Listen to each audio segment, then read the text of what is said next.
as somebody who, talks about helping people solve problems, what's one lesson you've learned about solving problems that was new to you, that you weren't expecting to learn?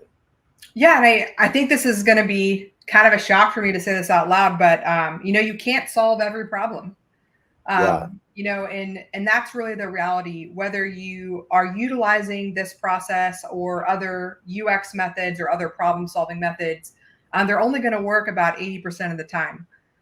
So that's really is like the biggest thing is you can't solve every problem, but you sure as heck can try to solve that problem. And so ultimately it's about taking the steps to make sure that you're putting everything you've got into place. And a lot of times, so I've worked with over 300 organizations last couple of years on this process, and it has around an 80% success rate in being able to come up in 2 hours, focusing on the initial problem all the way to a solution. And so it's a pretty good run rate at 80%, and it's about a similar rate when you run a more traditional method, which usually runs 5 days.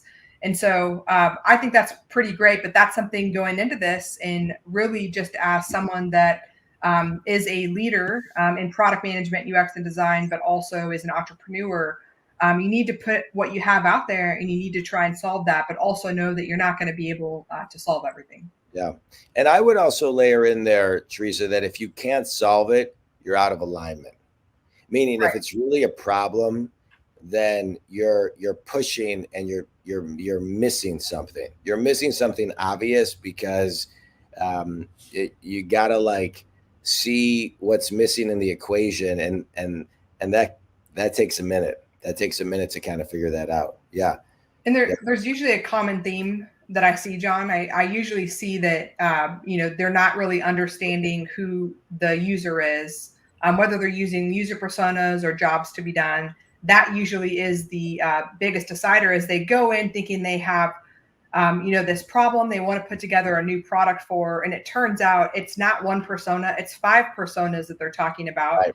And those are 5 different experiences that they're going to get with that product or business kind of coming out of it. So what you end up having to do is you end up having to break down each persona into a different problem instead of Yeah. trying to solve it all at once.